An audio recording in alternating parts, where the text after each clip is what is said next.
itu, kita di luar materi ini karena full kita mengerjakan, project gitu ya. Jadi nanti kita bisa me-refer dari beberapa materi di sini ya. Nah, kita sekarang masuk ke introduction dulu gitu ya. Nah, nanti sepertinya untuk yang pertemuan selanjutnya itu kita baru bahas ke level petroleum investigation. Jadi ada 2 materi ini yang pertemuan kedua sebetulnya, ditambah dengan petroleum sedimentary basin ya. Kita masuk ke pertemuan pertama untuk introduction. Nah, teknik eksplorasi migas gitu ya yang akan kalian, dapatkan di pertemuan pertama hingga total nanti kita ada 14 kali pertemuan, ditambah 2 kali pertemuan UTS dan UAS, itu awalnya adalah dari sebuah, materi yang namanya petroleum geologi atau geologi migas. Nah, teknik eksplorasi migas sendiri berarti itu dibuat lebih, ke technically. Jadi, eee, theoretical dari geologi migas hingga nanti kalian praktikalnya bagaimana cara mengeksplorasi hidrokarbon itu akan kita pelajari di pertemuan perkuliahan kita, gitu ya. Nah, petroleum geology sendiri itu apa? Jadi pada dasarnya, geologi migas atau petroleum geology itu adalah, suatu ilmu gitu yang mempelajari dari awal pembentukan migas, kemudian perpindahan migas tersebut, perubahannya gitu ya, bagaimana dia berubah dari awal bentuk sebelum migas tersebut hingga migas, kemudian dia terakumulasi ya, bermigrasi, terakumulasi hingga nanti dia bisa dieksplorasi ya. Bagaimana cara dia bisa mengeksplorasinya, itu yang kita akan coba, pelajari di mata kuliah ini. Nah, itulah petroleum geology yang nanti kita me-refer untuk ke technically-nya ke teknik eksplorasi migas. Nah, pada dasarnya kenapa kita harus belajar di industri migas, gitu ya. Kalian mungkin semua udah paham ya, tapi saya mau coba melihat dari aspek eksplorasinya, kebutuhan energi. Nah, kebutuhan energi, nah sekarang kita coba lihat dulu nih, kira-kira historicalnya Indonesia di petroleum industri itu seperti apa. Nah, sebenarnya kita tuh sudah mulai mencoba belajar, mencoba, mengikuti bisnis migas itu dari era tahun 71 hingga tahun 2001. Ya, jadi Indonesia Petroleum Industri itu pada dasarnya itu pertama kali itu dicanangkan oleh pada saat, zaman Belanda nih. Jadi dulu, Indonesia setelah merdeka kita masih banyak dibimbing atau dibina oleh, kolonial Belanda pada saat itu yang sudah melakukan eksplorasi terlebih dahulu di Indonesia. Nah, ini kapan itu, dilaksanakannya, itu sebelum merdeka di tahun 1865. Nah, 1865 hingga 1885 itu ada satu, eee, oil discovery gitu ya, yang ada tahun 1885 itu di daerah Cepu, ya. Kalau kalian pernah dengar Texas, Indonesia itu ya, itu di Cepu. Mungkin kalian di sini ada yang udah kerja praktek di sana atau nanti akan kerja praktek di sana, nanti kalian bisa lihat, gitu ya. Nah, kemudian setelah merdeka gitu ya, jadi, Belanda yang sudah apa namanya, sudah mengelola industri migas Indonesia sebelumnya, itu mengalihkan dan dia juga masih ikut untuk mengelola sambil apa namanya tuh, mentransisikan era tersebut di tahun 1945. Nah, itu rata-rata most oil field-nya itu daerahnya di Jawa Timur, yaitu daerah Cepu dan lain-lain tadi ya. Nah, itu, first migas discovery. Nah, kemudian, giant field-nya itu selanjutnya sudah diikuti di daerah South and Central Sumatera dan yang terutama di East Kalimantan. Jadi giant field-nya itu memang pertama itu di Central Sumatera, di Blok Rokan kalau sekarang. Ya, kemudian di East Kalimantan, yaitu di daerah yang dulu diambil oleh dikelola ya, dikelola oleh Total ya, daerah Balikpapan ya.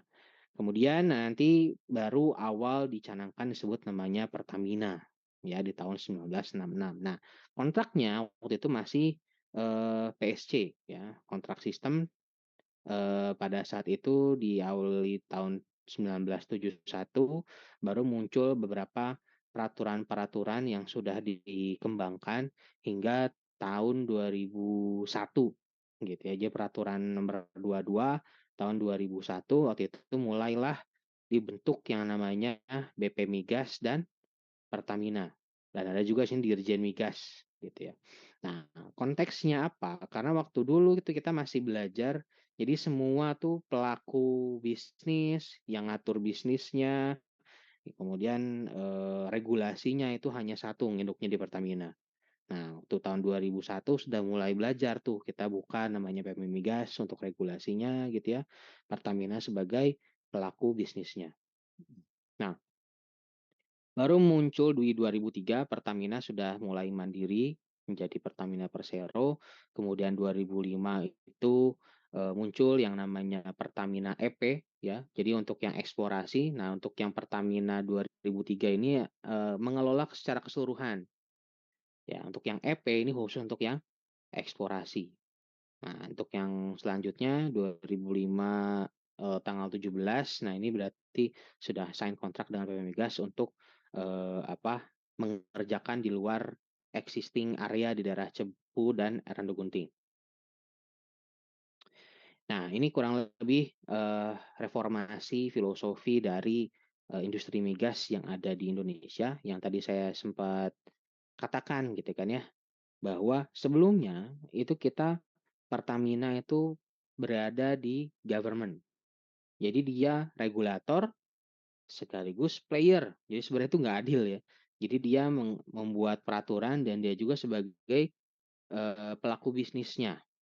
Itu berlaku hingga tahun 2001. Hingga pada saat 2003, ini kan 2001 BP Migas sudah mulai dibentuk ya, dan di situ BP Migas sudah mulai mengatur dan mendesain gitu ya, kira-kira bagaimana pelaksanaan regulasi untuk bisnis migas. Nah, sekarang jadinya regulatornya itu di daerah downstream. Nah, itu biasanya ada di government ya, government dari Dirjen Migas kemudian dilaksanakan oleh SKK Migas. Kalau sekarang ya baru nanti pelaku bisnisnya itu adalah Pertamina dan perusahaan-perusahaan lain yang ada di sini gitu ya.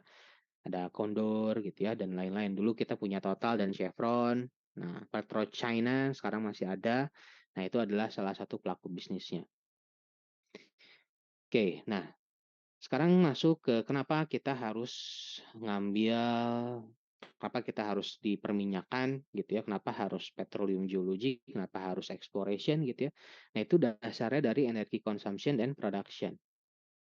Nah, jadi kita harus ketahui sama-sama bahwa situasi energi itu yang membawa kita harus mempelajari yang namanya dunia energi. Karena dunia energi adalah dunia yang cukup seksi untuk kita coba pelajari dan sebenarnya cukup menjanjikan di dunia nanti kalian di industri. Jadi kita harus melihat dari situasi energi konsumsi dan produksi yang ada di dunia dan khususnya di Indonesia. Kemudian ada juga yang namanya peak oil era, fundamental yang harus kita pelajari mengenai reserve dan production hingga nanti kira-kira opportunity yang akan kita dapatkan pada saat kita berada di industri migas. Nah, sekarang masuk ke konsumsi. Nah, ini saya ambil data yang cukup lama ya, 12 tahun yang lalu, tapi sebetulnya ini masih reliable karena perubahannya tidak terlalu signifikan. Jadi consumption per kapitanya nih, kalau kita lihat, itu di negeri-negeri maju itu sangat-sangat besar. Gitu ya, ini daerah Amerika ya. Di Amerika ini sangat besar, kurang lebih lebih dari 3 gitu ya. 3 consumption per kapita 3 tons. Nah, sedangkan di negeri-negeri yang masih berkembang gitu ya, rata-rata masih di sekitar 0 hingga 0,75. Jadi kurang lebih kayak di Indonesia nih kan ya, warnanya masih hijau muda gitu ya. Beda kalau yang di negara-negara maju di Amerika gitu ya, dan di sini daerah Antartika dan Rusia gitu ya. Ini masih di Inggris, Rusia. Nah, ini rata-rata masih cukup besar ya di 2,25 hingga 30. Nah, ini mencerminkan bahwa eh, konsumsi energi itu sangat-sangat besar, terutama di negara-negara maju. Karena apa? Negara maju membutuhkan teknologi yang cukup tinggi. Nah, teknologi cukup tinggi itu apa yang dibutuhkan? untuk menjalankannya itu adalah energi. Nah, coba kita compare di Indonesia. Di Indonesia, perkembangan konsumsi energinya itu sangat berkembang dari tahun 1965 hingga di sini tahun 2011 yang saya pakai datanya. Kalau kita real data yang sekarang, tahun 2022 kalau nggak salah saya dapat, grafik yang update dari SDM, itu lebih tinggi lagi, ya kurang lebih ekivalennya itu di 160 tons oil equivalent. Jadi memang, konsumsi kita tuh akan terus bertambah karena seiring dengan perkembangan waktu, karena itu sangat-sangat inline dengan perkembangan teknologi. Karena teknologi itu balik lagi nggak akan mungkin bisa jalan tanpa energi yang disuplai. Nah, kalau sekarang kita pecahkan minyak dan gas, secara tren itu sama semuanya. Dan sebenarnya untuk yang kondisi sekarang, pemakaian gas di Indonesia ya, ini 2011 sudah mulai naik. Nah, di tahun 2023 yang kalau nggak salah 22 atau 23 ya, saya agak lupa, itu sudah sangat signifikan, sudah hampir menyamai dengan konsumsi minyak. Jadi gas sekarang sudah mulai dilirik ya, dulu sebenarnya gas tuh jadi, second opinion ya, karena sebenarnya dulu zaman 2010 sampai 2016 itu harga minyak sedang naik gitu ya, 2015 baru dia decline. Nah, pada saat decline gas sudah mulai malah naik secara perlahan-perlahan. Oke, itu konsumsi. Nah, sekarang produksi. Gimana kita untuk menyamai, konsumsi energi yang ada di dunia, harusnya kan produksinya harus tinggi ya, untuk bisa mengimbangi konsumsi yang ada di dunia atau khususnya Indonesia. Coba kita lihat sekarang. Kalau kita compare production oil yang ada di Indonesia gitu ya, dari tahun 1980 secara tren itu kalau kalian lihat menurun hingga tahun 2013. Berbanding terbalik dengan konsumsinya. Konsumsinya itu selalu meningkat nih. Konsumsinya meningkat seperti yang kalian lihat sama-sama ya di yang awal, tapi produksinya turun. Nah, jadi ada gap nih seperti ini. Nah, ini yang sebenarnya jadi challenging buat kita dan sebenarnya satu sisi lain ini jadi peluang bagi kita untuk bisa mengeksplor dan kita menjadikan peluang untuk bisa memaksimalkan dan mengoptimalkan kira-kira, energi yang ada di Indonesia, peluang energi khususnya di industri migas. Nah, di sini juga sama gas production and consumption-nya yang warna hijau itu adalah, production, nah consumption-nya itu warna merah. Nah, sekarang produksi zaman dulu, produksinya tuh sangat-sangat tinggi, tapi konsumsinya rendah. Nah, sekarang, konsumsinya sudah mulai tinggi, karena yang tadi saya bilang, waktu minyak itu sangat-sangat tinggi, di tahun 2015 hingga tahun 2018, itu konsumsi gas sudah mulai dilirik. Jadi, production and gas itu production and consumption di gas itu sangat-sangat bisa mengimbangi. Nah, di sisi lain, di sini kontribusi dari CO2 emission-nya juga sangat-sangat meningkat. Nah, ini sebenarnya jadi isu juga nih, karena kita bicara masalah clean energy, ya. Itu yang sedang sekarang marak dibicarakan gitu ya, karena sekarang udah mulai ada peraturan pemerintah yang baru terkait, yang namanya, CO2. Jadi setiap industri itu memiliki batasan CO2 yang dikeluarkan. Jadi harus di-recovery tuh CO2-nya.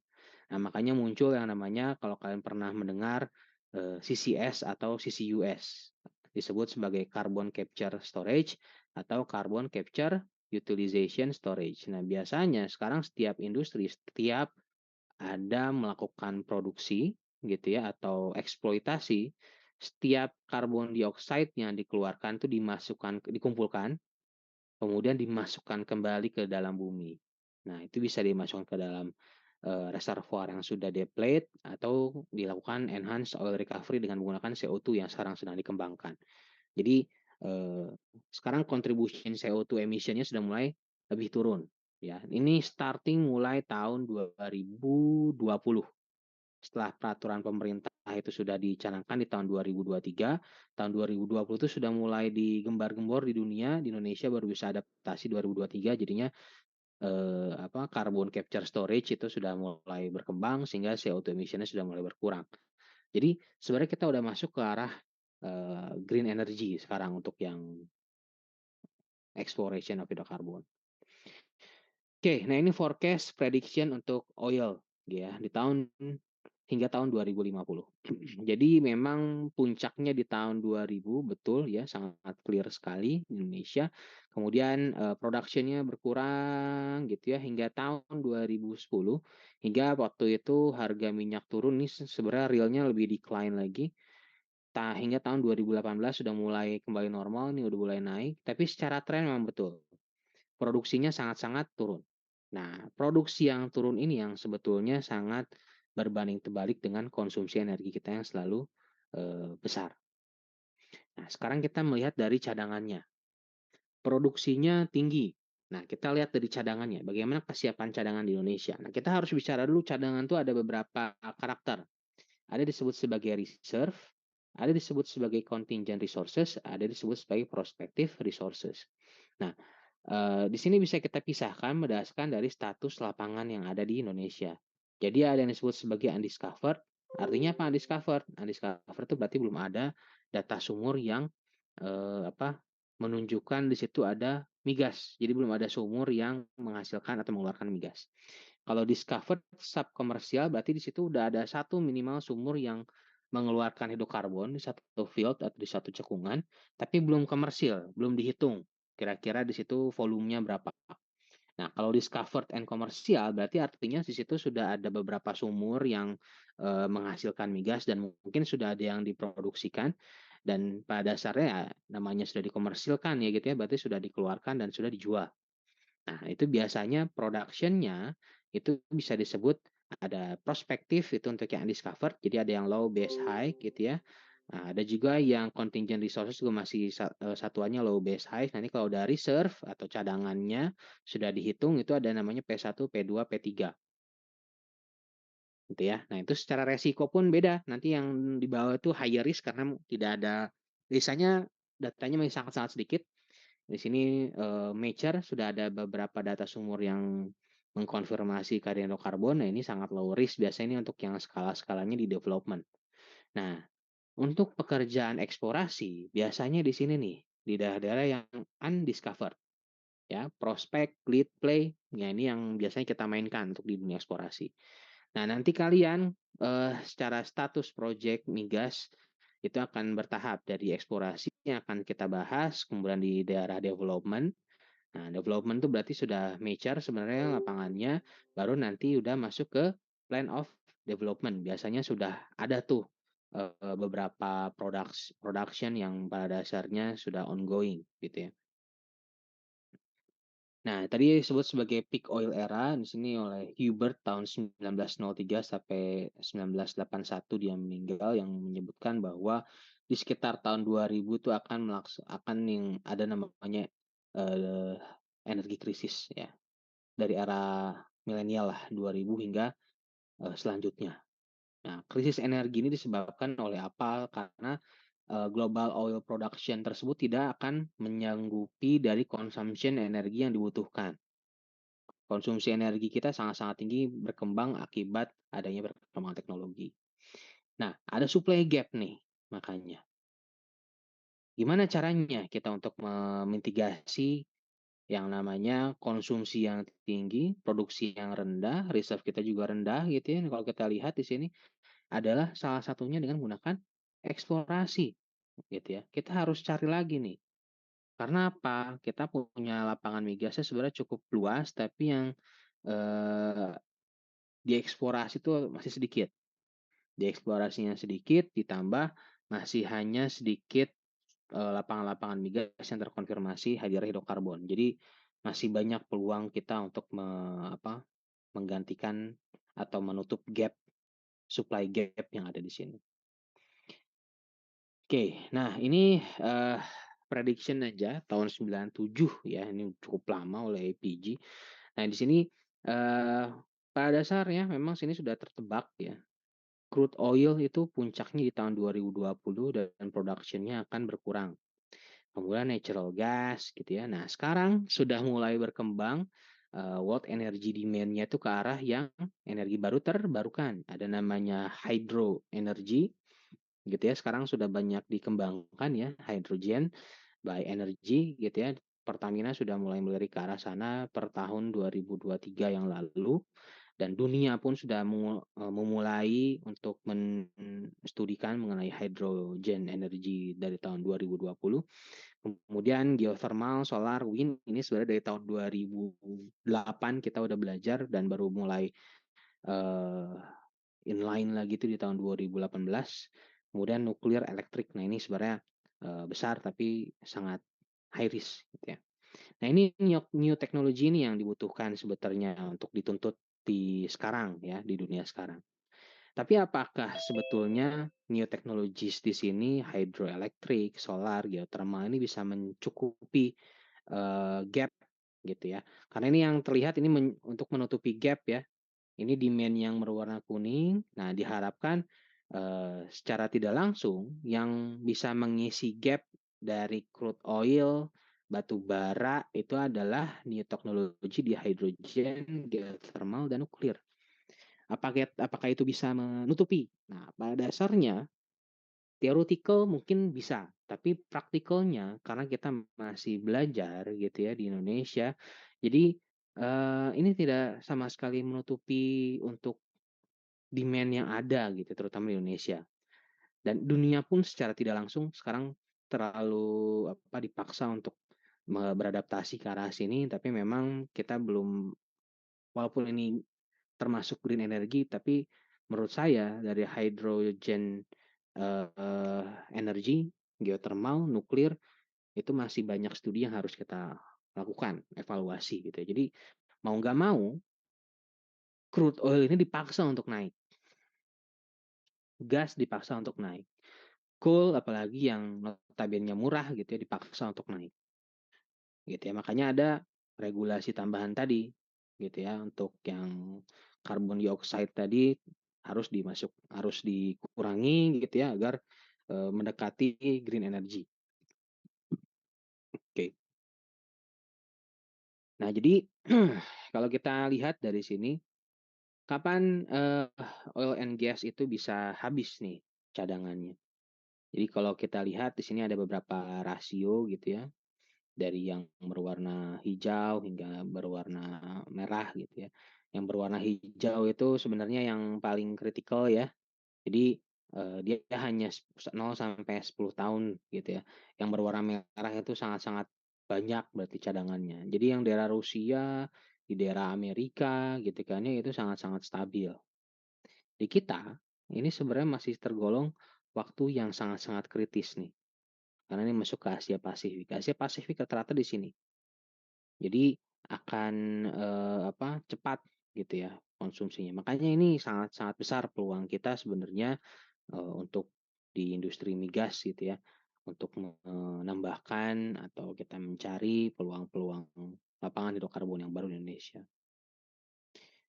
Oke, ini saya coba next dulu aja. Nah, ini oil and gas reserve di Indonesia ya, khususnya. Untuk oil reserve-nya itu kita bisa lihat trennya sangat-sangat menurun. Jadi tidak ada penemuan baru, tidak ada penambahan lapangan baru yang cukup signifikan. Sebenarnya ini sampai tahun 2023 pun kurang lebih grafiknya masih tidak terlalu signifikan ya, ditambah dengan yang gas. Ya, kalau gas cukup signifikan, tapi yang oil ini yang sangat-sangat memprihatinkan. Jadi cadangan kita terutama untuk minyak itu sangat-sangat turun atau tidak ada penambahan yang cukup signifikan. Oke. Jadi pada dasarnya jika kita merefer tadi ya, reserve kita yang stagnan, konsumsi energi kita di Indonesia sangat-sangat tinggi, produksinya pun sudah semakin menurun karena reserve yang tidak bertambah. Nah, itu adalah salah satu faktor yang menyebabkan bahwa ternyata eksplorasi itu masih sangat-sangat diperlukan. Ya, eksplorasi hidrokarbon, eksplorasi migas itu masih sangat-sangat diperlukan. Untuk apa? Untuk kita nanti menambah reserve. kalau kita sudah melakukan eksplorasi dan di situ kita berhasil ya untuk menambahkan lapangan-lapangan migas yang proven, berarti kan nanti kita akan menambah statusnya dari eksplorasi menjadi development. Yang artinya apa? Itu akan bertambah tuh reserve kita, production kita akan bertambah, dan lama-kelamaan kita akan mendekati garis konsumsi energi yang ada di Indonesia. Nah, ternyata apa saja sih sebenarnya yang mempengaruhi dari kondisi energi tersebut? Jadi, yang pasti itu adalah discovery. Ya, new discovery berarti artinya apa? Ya exploration. Kalau nggak ada discovery, ya berarti apa? Nggak ada exploration gitu ya. Kemudian ini, yang akan kita bahas ini ke depannya. Kemudian recovery efisiensi, teknologi, rate of consumption, yang pada dasarnya ini semua faktor yang sangat mempengaruhi dari kondisi hidrokarbon atau migas di dunia. Nah, ini current consumption-nya tadi yang RIP ya, resource in place, yang kondisinya, konteksnya itu adalah ada di, beberapa data yang disampaikan di sini. Jadi dengan asumsi yang ada di sini tabelnya, dengan konsekuensi yang ada gitu ya. Sebetulnya, dari beberapa skenario yang skenario A, B, C, dan hingga E gitu ya, ini, beberapa yang sudah diprediksikan gitu ya. Kira-kira, total yang diterima atau total yang akan kita coba dapatkan, konsumsi yang yang akan kita coba dapatkan di beberapa tahun berikutnya, ya itu sebenarnya harusnya selalu meningkat. Dengan konteks, yaitu kita harus melakukan namanya eksplorasi tadi. Nah, peak oil range-nya tersebut sebenarnya ini sudah dibuat beberapa skenario juga. Dari tiap tahun ke tahun gitu kan ya, more likely, jadi kalau kita lihat bertambahnya tahun, nanti peak oil range-nya akan bertambah. Karena apa? Konsumsinya yang tadi disebut selalu bertambah karena perkembangan teknologi. Nah, ini yang jadi, masalah. Pada saat kita melakukan eksplorasi, kemudian kita menghitung resources atau sumber daya gitu ya. Nah, itu biasanya itu volumenya sangat-sangat besar, in place-nya sangat-sangat besar. Nah, pada dasarnya karena kita berada di, bisnis engineering yang konteksnya kita nggak bisa melihat langsung, kita tuh beda sebenarnya tekniknya kita dengan teknik mesin, dengan teknik sipil gitu ya. Teknik mesin dia bisa melihat barangnya langsung, dia bisa merancang mesin secara langsung, memegang mesin tersebut gitu ya.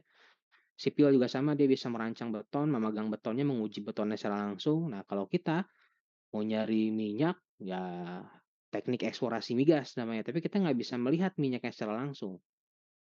Kita harus mendekati beberapa data-data set yang menjadikan clue-clue tersebut, memastikan bahwa di situ ada hidrokarbon, ada migas. Makanya kita biasanya bekerja itu kita tuh bekerja di industri migas itu pasti ada namanya recovery factor. Ya, jadi ada namanya, ketidakpastian. Makanya setiap in place yang kita hitung, setelah kita, koreksi dengan recovery factor, itu hanya beberapa persen saja yang secara teknis bisa diambil. Jadi ini disebut sebagai technically recoverable. Nah, kemudian ini technically recoverable ini juga, ini sebetulnya akan kita pangkas lagi apabila kita bicara masalah economics. Jadi ternyata ini nggak terlalu ekonomis nih dari sisi kualitasnya atau dari sisi harga migasnya gitu ya. Nanti biasanya akan semakin sedikit lagi.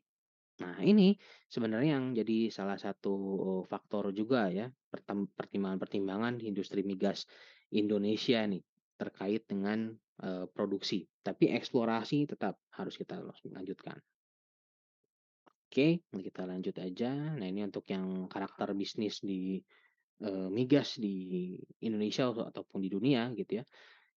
Konteksnya adalah migas itu tidak renewable, ya. Jadi tidak bisa kita perbarui, ya, karena memang ini prosesnya sangat terputus. Kalau sudah habis kita nggak bisa perbarui. Kita harus nyari lagi yang baru dan butuh menggunakan teknologi yang tinggi.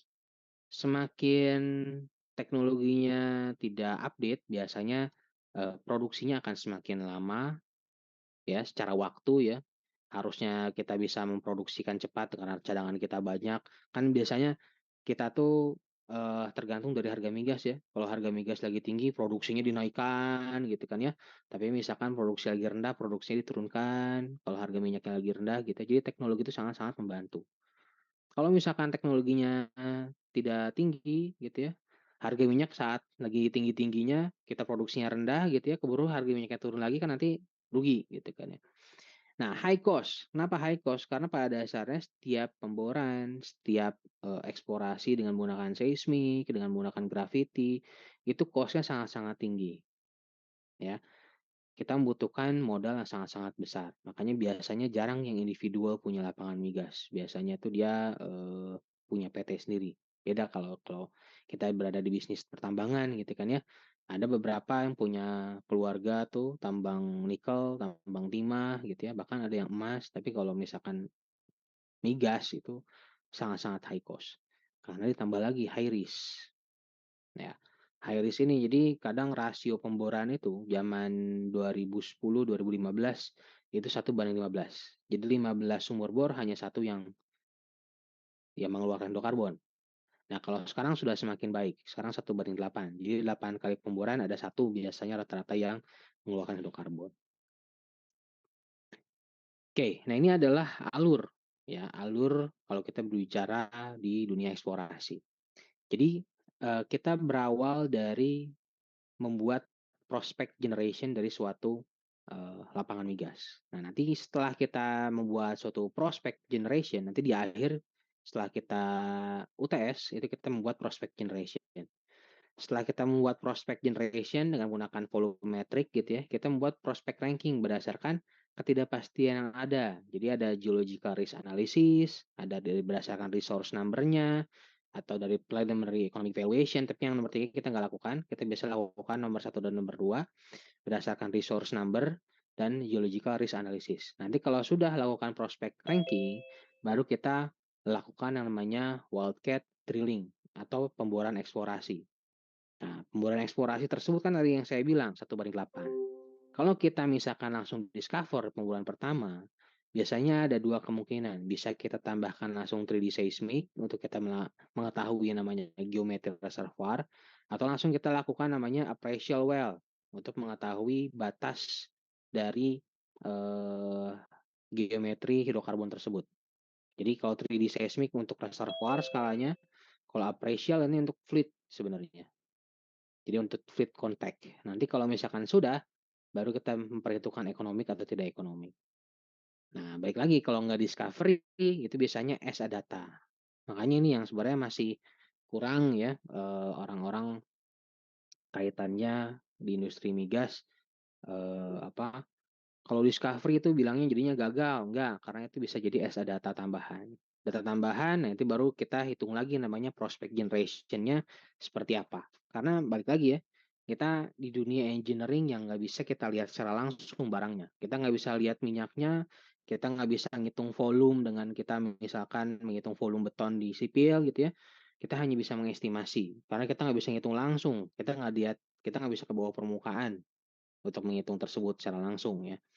Jadi as a data kita bisa masuk lagi ke arah sini. Nah, balik ke ekonomis tadi. Kalau ekonomis berarti kita langsung lakukan namanya POD, Plan of Development. Jadi dengan menggunakan namanya simulasi reservoir. Jadi kira-kira development-nya mau seperti apa setiap tahun ke tahunnya gitu ya. Dan kita nanti di akhirnya adalah membuat output-nya development skenario. Tapi kalau nggak ekonomis, biasanya dijadikan suatu marginal field. Ya. Nah, marginal field ini ada 2 kemungkinan. Bisa kita simpan hingga nanti menunggu waktu yang tepat pada saat harga migas naik, atau kita jual. Nah, dijual dengan konsepnya itu adalah seperti warung Tegal, ya.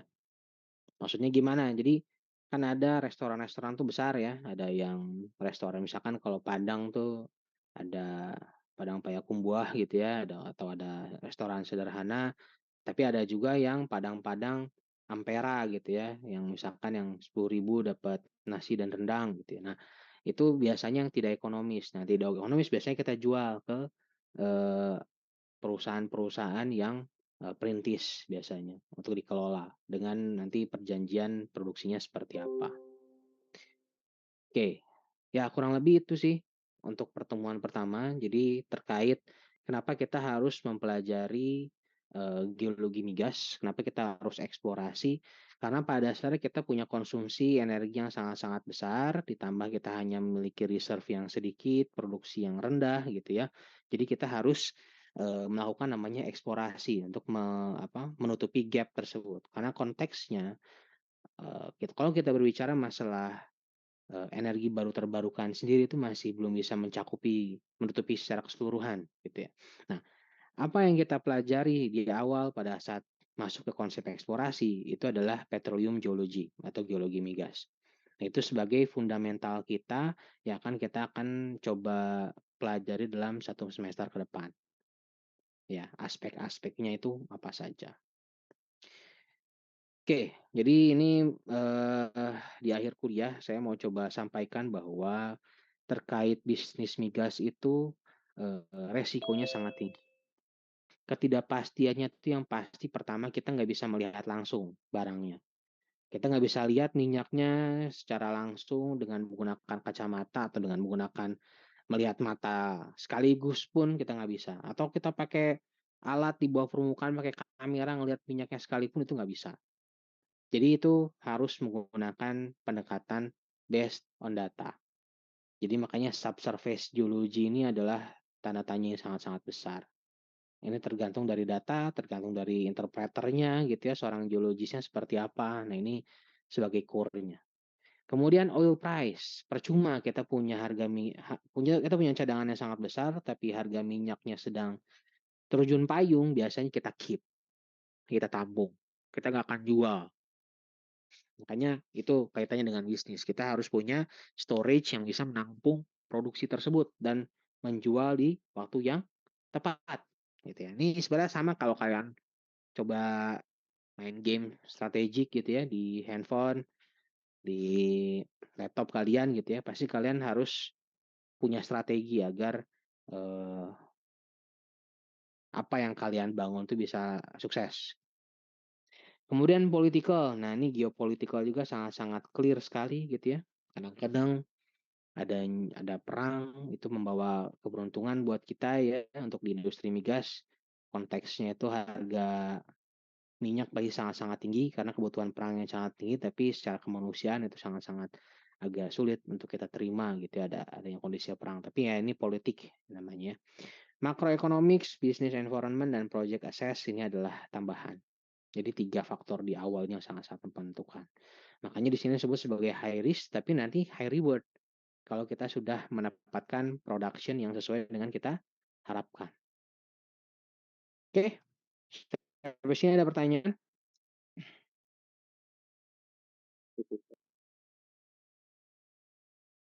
Nah, karena secara umum kalau kita bicara masalah industri migas sendiri banyaknya di geotechnical ya, 50%. Ya, sisanya itu project economics, industri environment tuh hanya sedikit ya. Jadi geotechnical ini dari eksplorasi hingga production itu geotechnical isinya kalau industri migas. Sisanya itu orang-orang ekonomi biasanya. Makanya kita sangat-sangat diperlukan di sini. Nah, konteks eksplorasi sebagai core dari bisnis migas di sini sangat-sangat diperlukan untuk kita pelajari. Oke, ada pertanyaan, ini beberapa referensi yang saya pakai ya. Ada pertanyaan untuk kuliah pertama kali ini?